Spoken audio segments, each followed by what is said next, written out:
네, 2024 대학 수학능력시험 정치화법 해설 강의를 담당하게 된 최승입니다.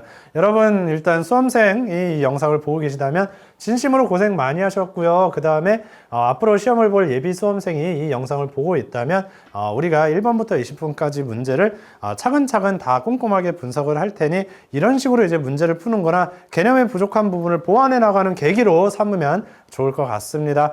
그러면은 1번부터 20번까지 쭉 풀기 전에 앞서서 어떤 주제들이 보통 출제가 되었는지 이번에 그거부터 분석하고 시작해 보도록 할게요.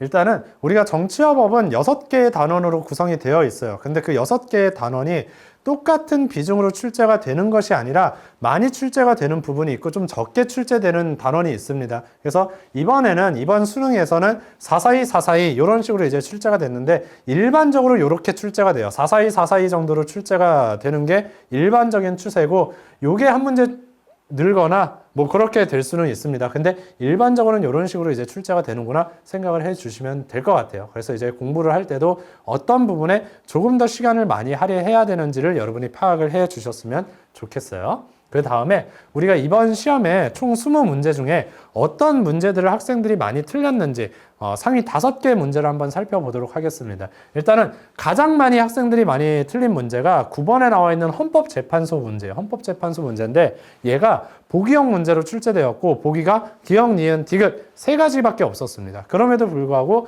가장 많이 틀렸는데 이게 이제 그 헌법소원의 유형이 2가지가 있는데 권리구제형 헌법소원하고 위헌심사형 헌법소원이 있는데 얘네 2개를 구분하는 그런 선지가 등장을 했어요. 근데 얘가 구분하는 게 약간 어려웠을 수도 있다. 학생들에게 약간 헷갈리라고 심어놓은 함정 같은 게 있었기 때문에 그 부분이 살짝 어려워서 학생들이 거기에 잘 낚인 것 같아요. 그래서 이 문제를 좀 많이 틀린 것 같고 그 다음에 이제 형사 절차와 관련된 문제 16번 문제 많이 틀렸다라고 되어 있고 그 다음에 가족관계와 법과 관련된 문제 있죠. 이 문제도 되게 복잡해요. 분석할 거리가 되게 많은 복잡한 문제였기 때문에 많이 틀렸습니다. 많이 틀렸고 그 다음에 이제 6번에 나온 우리나라 헌법기관인데 얘가 9월 달에 나온 문제도 상당히 까다로웠어요. 되게 많은 헌법기관을 분석을 해야 되고 한 번에 추론이 되는 것이 아니라 근거들을 여러 군데서 찾아야 되는 형식의 문제였기 때문에 9월에도 까다롭게 출제가 됐었는데 이번 수능에서도 조금 까다롭게 출제가 됐습니다. 그래서 학생들이 또 많이 틀렸고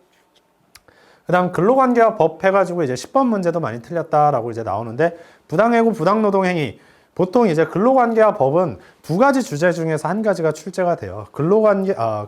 근로기준법과 관련된 근로계약과 관련된 문제가 출제되거나 아니면 부당노동행위 부당해고와 관련된 문제가 출제가 되는데 2가지가 섞여서 한 문제에서 출제가 됐습니다. 그래서 학생들이 보다 어려워했던 것 같아요. 그래서 많이 틀렸다라고 이제 생각을 해 주시면 되고 이것뿐만 아니라 우리가 이제 전통적으로 20번 문제에 나오는 선거 분석 문제도 좀 까다롭게 출제됐습니다. 지난 9월 모의평가에서 20번 문제가 선거 문제로 마찬가지로 출제가 됐었는데 그때는 약간 개념을 물어보는 것 중심으로 나왔었다면 이번 수능에서는 예전에 나왔던 그 진짜 선거 분석 문제 정말 어렵고 정치화법의 가장 큰 킬러라고 했던 그런 과거의 선거 분석 문제보다는 약간 개념을 물어보는 게 더 많기는 하지만 어쨌든 우리가 수리적으로 좀 생각해야 될 게 있는 그런 파트의 문제였습니다. 그래서 그 문제도 학생들이 좀 틀렸던 것 같아요, 많이. 그래서 그 정도가 많이 틀렸던 문제구나라고 이제 생각을 해 주시면 될 것 같고요. 우리가 이제 1단원부터 6단원까지 어떤 세부 주제에서 출제가 되었는지를 살펴보도록 하겠습니다. 일단 1단원에서 4문제가 출제되었는데 비슷해요, 항상. 1번 문제로 출제되는 게 이제 정치의 의미를 물어보는 문제죠. 그래서 좁은 의미의 정치냐, 넓은 의미의 정치냐 물어보는 그 전형적인 문제가 이번에 당연히 나왔고, 그 다음에 법치주의, 형식적 법치주의하고 실질적 법치주의 비교하는 문제에 마찬가지로 출제가 되었습니다. 그 다음에 헌법의 기본 원리와 관련된 문제, 6가지 기본 원리가 있는데, 그거 특징 물어보는 문제 출제되었고요. 그 다음에 기존의 모의고사에서 나왔던 게 보통은 기본권의 여러 유형의 특징을 물어보는 문제가 계속해서 출제가 됐었는데 이번에는 기본권의 유형의 특징을 물어보는 문제가 아니라 기본권의 제한과 관련된 문제가 단독으로 출제가 되었어요. 그래서 얘가 이번에 출제되었구나. 그래서 이렇게 4문제 출제되었구나라고 생각을 해 주시면 됩니다. 다음으로 이제 2단원인데 전형적인 정부 형태 문제가 또 나왔습니다. 그래서 대통령제하고 내각제 비교하는 문제인데 단순한 개념 문제 아니었어요. 계속해서 요즘 트렌드 자체가 단순한 개념 문제를 물어보는 것이 아니라 그 개념은 당연히 알고 있고 그것을 적용하는 문제가 출제가 되고 있어요. 그래서 조금 까다롭게 출제가 되는 편인데 시간이 오래 걸리는 그런 문제로 출제가 되고 있는데 마찬가지로 이번에도 1페이지에서 등장을 하면서 학생들이 조금 시간이 걸렸을 것 같은 그런 문제로 출제가 되었습니다. 그 다음에 쭉 보시면은 헌법재판소 문제, 가장 많이 틀린 문제였죠. 이번에 오답률 1등인 문제였습니다. 그 문제가 9번 문제로 출제가 되었고 국가기관과 관련된 문제들, 그래서 얘도 오답률이 상당히 높았던 문제입니다. 이 문제 출제되었고 지방자치와 관련된 문제가 꼭 한 문제씩 출제가 되고 있죠. 그 트렌드 그대로 가고 있어요. 그래서 이렇게 이제 2단원에서 네 문제가 출제되었구나라고 이제 생각을 해 주시면 되고, 다음으로 이제 3단원이에요. 3단원은 이번에는 두 문제가 출제되었어요. 얘가 세 문제가 출제될 수도 있고 두 문제가 출제될 수도 있는데 9월 모의평가처럼 두 문제가 출제되었다라고 이제 생각을 해주시면 되고, 만약에 여기에서 두 문제가 출제되면은 거의 100%, 뭐 100%라고 하기는 좀 그렇지만 99.9% 선거 문제 한 문제 출제되고 그 다음에 정당 이익기관 시민단체 비교하는 문제 한 문제 출제됩니다. 그리고 한 문제가 더 출제된다고 하면은 이제 투입산출 모형과 관련된 문제가 좀 출제가 되겠죠. 그래서 그렇게 출제되는데 이번에는 이제 큰 틀로서 이렇게 두 문제가 출제되었고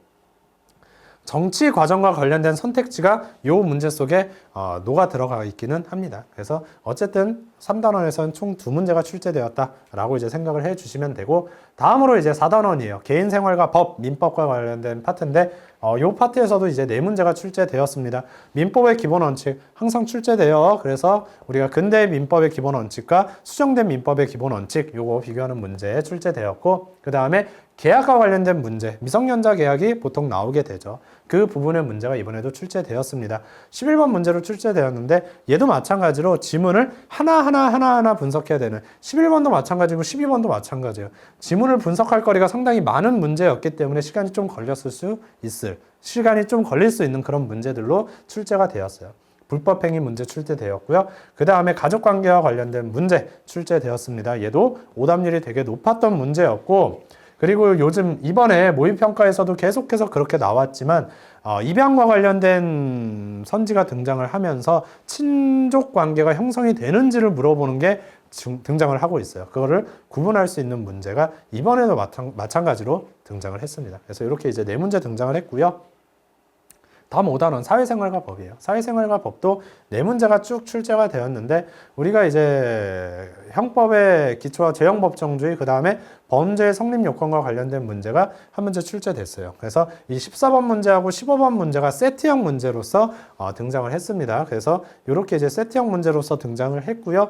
그 다음에 또 학생들이 많이 틀린 문제가 16번 문제였어요. 그래서 마지막 페이지에 첫 번째 있는 문제였는데 이 문제 좀 많이 틀렸죠. 그래서 이렇게 형사 절차와 관련된 거, 인권 보장과 관련된 게 등장을 했습니다. 그 다음에 또 학생들이 많이 틀린 게 요 근로관계와 법과 관련된 그 파트, 제가 두 가지 주제가 묶여서 같이 출제되었다라고 얘기를 했습니다. 그래서 이렇게 이제 5단원에서 네 문제가 출제되었다라고 생각을 하시면 되고, 마지막 6단원은 항상 고정적으로 거의 두 문제가 출제가 됩니다. 근데 국제관계를 바라보는 관점 문제가 모의평가에 이어서 수능까지 쭉 계속 출제가 되고 있고요.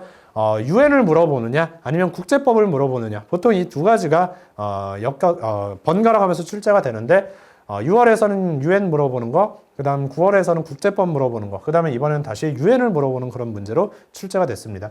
큰 틀은 유엔이지만 국제법과 관련된 선택지가 하나는 등장을 해요. 그래서 이렇게 이제 두 문제가 출제되었구나 라고 이제 생각을 하시면 돼요. 그래서 여러분이 1단원부터 6단원까지 어떤 주제들이 쭉 출제됐는지 저와 같이 살펴봤는데 보시면 알겠지만 거의 나왔던 주제들 위주로 출제가 됩니다. 그러니까 여러분이 제가 제시했던 요 표를 다시 한번 꼼꼼하게 살펴보면서 어떤 주제가 중심으로 출제되는지를 명확하게 파악하고 어느 부분에 중심을 두고 어느 부분에 힘을 두고 공부를 할지를 파악을 해 주시면 좋을 것 같아요.